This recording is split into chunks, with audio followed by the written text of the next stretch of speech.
Bien, pues vamos a continuar con estos diálogos de carnaval dentro de las fiestas de lo que son las carnestolendas aquí en Tlaxcala.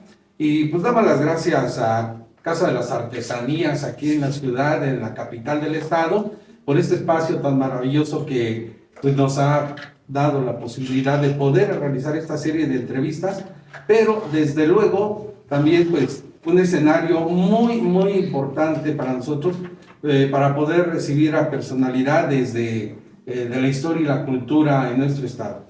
Me estoy recibiendo y es un honor tener la presencia del doctor Nazario Sánchez Mastranzo. Doctor, bienvenido. Gracias. Un placer estar aquí con usted, profesor, investigador del Centro INA aquí en Tlaxcala, historiador y antropólogo social. También, desde luego, él es doctor en estudios mesoamericanos y autor de diversos artículos y ensayos sobre los nahuas de la región de la Matlalcueyet.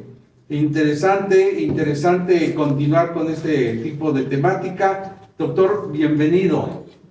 Maestro Jaime, un honor siempre estar con usted, siempre acompañarlo también en estas aventuras culturales, porque no podemos llamarlos quizás de otra manera, y agradecer también al Instituto de Investigación y Difusión de la Danza Mexicana, Delegación Tlaxcala C, agradecerles la invitación a compartir con ustedes y con el público que nos está viendo más allá del Museo de Casa de Artesanías, y siguiendo también estas entrevistas. Sin duda alguna, yo creo que se está haciendo un hito en la historia cultural de Tlaxcala. Muchas gracias. A usted, doctor. Y pues fíjense que es un tema muy interesante el que nos va a compartir hoy el doctor Nazario. Ahorita en estas fechas, ¿no? Y que tiene que ver mucho con tal vez orígenes, ¿no? De una palabra, de un concepto que estamos manejando a diario en estas fiestas, y me refiero al huehue, a ese viejo anciano.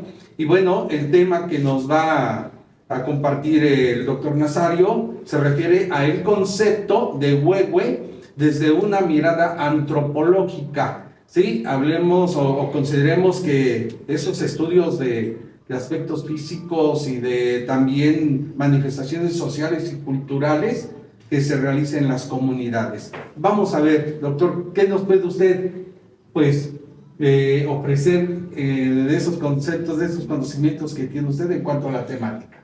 Bueno, por principio de cuentas tenemos que hablar del huehue concebido como el ancestro, como el viejo.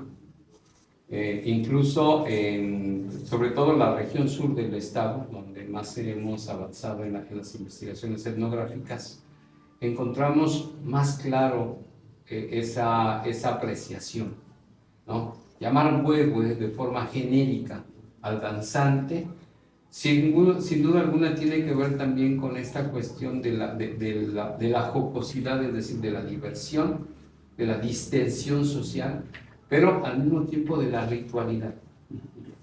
Por huehue entendemos, insisto, al viejo. Pero ¿cuál viejo?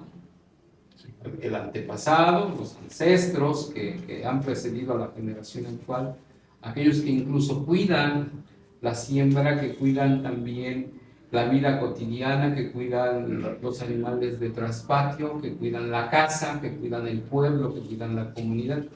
Es interesante ver cómo, por ejemplo, insisto, entre los pueblos del sur de Tlaxcala y sobre todo aquellos que tienen el uso de la vestimenta del charro, como lo asociamos con el charro, se refieren a ellos como los huehues. Vamos a ver a los huehues, o vamos a seguir a los huehues. Y en el imaginario colectivo, lo primero que les viene es, sin duda alguna, la imagen del charro de carnaval, ¿no?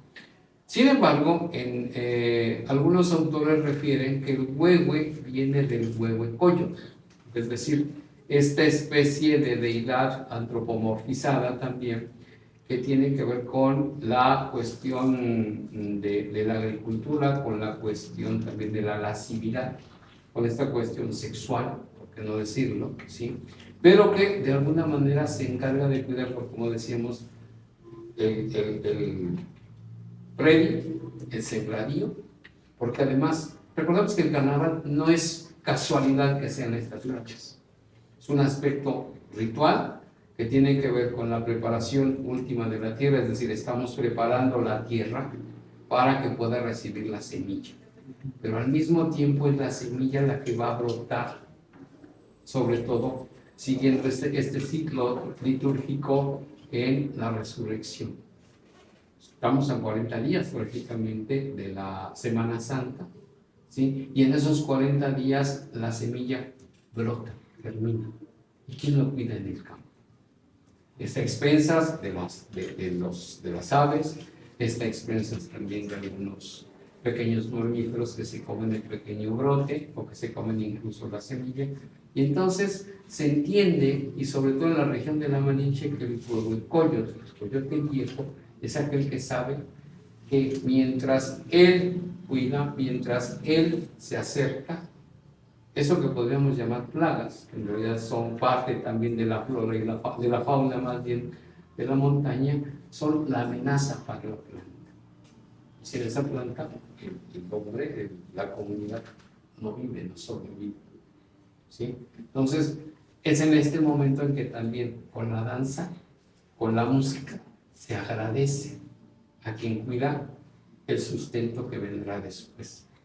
Y el Huehuecoyotl, entonces, por eso también, dice Ignacio Pérez Barragán, y estamos de acuerdo en que hay cosas donde Nacho de repente creo que camina con los pies en la tierra y otras cosas donde de repente despega, ¿sí? Pero me parece que también tiene que ver con esta cuestión de del momento en que el animal entra en celo, en que el animal ayuda a fecundar la tierra y a fecundar la semilla. Quizás por eso, en algunos lugares como San Pablo del Monte, a las semillas que colocamos en la tierra las llamamos las Tres Marías, porque es lo que va a sustentar. Se va hilvanado lo litúrgico con lo agrícola, pero también con esta cuestión del carnaval, con la danza, con el grito, con el chicote, con todo, porque es pedir la lluvia también, ¿no? La lluvia tan necesaria, uno, para que la semilla pueda brotar, y dos, para que la semilla pueda dar fruto. Porque de nada sirve una planta grande si no tiene fruto, ¿no? Decimos allá en San Pablo, entonces solamente tenemos zacate. ¿Y de qué nos sirve el zacate si no tenemos maíz? Y el maíz es el alimento para los humanos, pero también es el alimento para aquellos que dependen de nosotros, para las aves de corral, para los animales de traspatio. Entonces veamos cómo el huehue es más que el danzante, es más que solo el animal, ¿sí? Sino es aquel que intercede o tiene una intermediación también por los seres humanos. De ahí la importancia del huehue, y de ahí la importancia, hasta hace algunos años se hablaba mucho, o bueno, veíamos, como uno cuando niño, veíamos que cuando los danzantes andaban así como que viendo quién les invitaba a bailar frente a su casera, porque se les ofrecía incluso un taco o se les ofrecía un refresco o una bebida para que tuvieran la fuerza necesaria para soportar la jornada del día, ¿no? Sí, sí. O sea, de ahí la importancia y de ahí el por qué es tan necesaria también esa figura, no solo como nombre, sino también como imagen. Sí, no, muy profundo esto, ¿no? De esa mitología, podríamos decir, ¿no? Tlaxcalteca, Sí. que poco se habla de ella, ¿no? Y en este tema que se está tratando de este concepto del huehue, y ya desde esa mirada antropológica, doctor, ¿no? Nos va llevando, pudiéramos profundizar un poquito, si es posible, doctor, allá en el origen, ¿no? En la época prehispánica, ¿sí? Y cómo salta, ¿no? A la llegada de los españoles y luego, bueno, en esta época. Algo que estamos ahora discutiendo un poco es esta cuestión también de las entidades anímicas en la época prehispánica, es decir, las deidades. El Huehuecoyotl era el dios de la danza, asociado también a Xochipilli y Macuezochitl, que eran de la música. Y hay que recordar que música y danza van de la mano. No en balde, sin música pues no hay danza, y sin danza pues la música es solamente un ruido, ¿no? Entonces, de ahí radica la importancia del huehuecoyotl y del huehuecoyotl como danzante, como incluso como elemento sexual también, porque el carnaval también tiene su lado sexual o su lado, digamos, de búsqueda de los jóvenes de una pareja. Sí, así es. ¿Sí? ¿Y cuántas parejas lo vemos hoy en día, digo, trayendo y respetando un poco también esta atemporalidad o esta temporalidad? ¿Cuántas parejas han surgido de danzantes solteros en una cuadrilla o en una camada? Muchos. Ahora, ¿cómo se da? ¿Cómo trasciende eso que llamamos la conquista?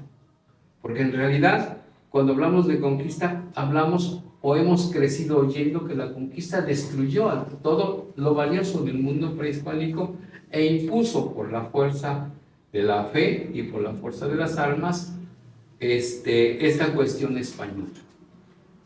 Más bien, revisando ese concepto de la conquista y la filosofía de la conquista, creemos que más bien son los españoles los que adoptaron, los que impregnaron en sus ritos, en sus usos y costumbres, todo lo que los pueblos sometidos, entre comillas, aportaban.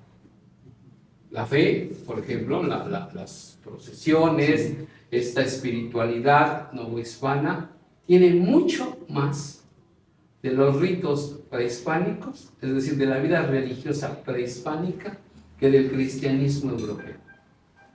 ¿Sí? De tal suerte que muchos, en la mayoría de las fiestas de los pueblos, en las fiestas patronales, todavía encontramos las danzas que se bailaban hace 500 años. Transformadas, sí. Adaptadas, también.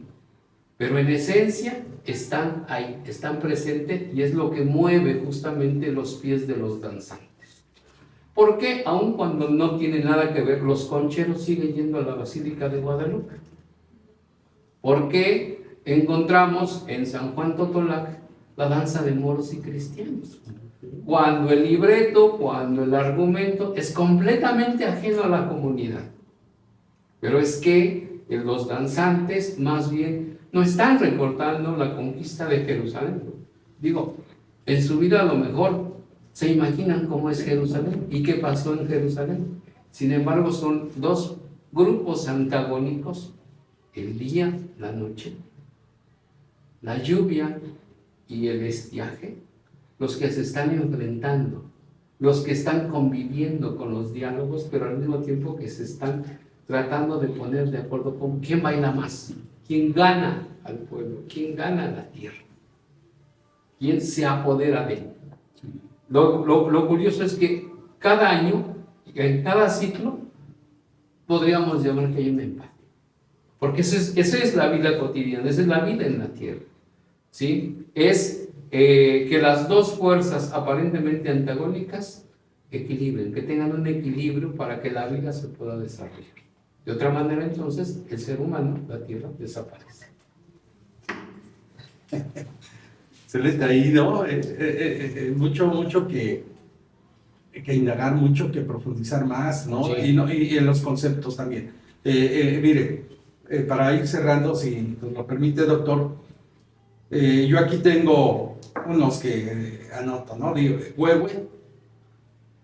huehueteotl, ahuehuete, El viejo del agua. El viejo del agua. Sí, sí. Y el huehuet, ¿no? El instrumento musical. Sí. ¿Qué relación llevará también? ¿Parten de lo mismo? ¿Parten de ese viejo, de ese sabio? Cuando se habla de estos, del ahuehuete, del ahuehuete, del viejo del agua, se refiere a ese árbol que cuelga, que pareciera cansado y que descansa, que está en completo remanso sobre el río. Hay que recordar que los ahuehuetes normalmente crecen en corrientes de agua, no en lagos, no en lagunas, no donde el agua está quieta, sino es donde el agua corre. 2.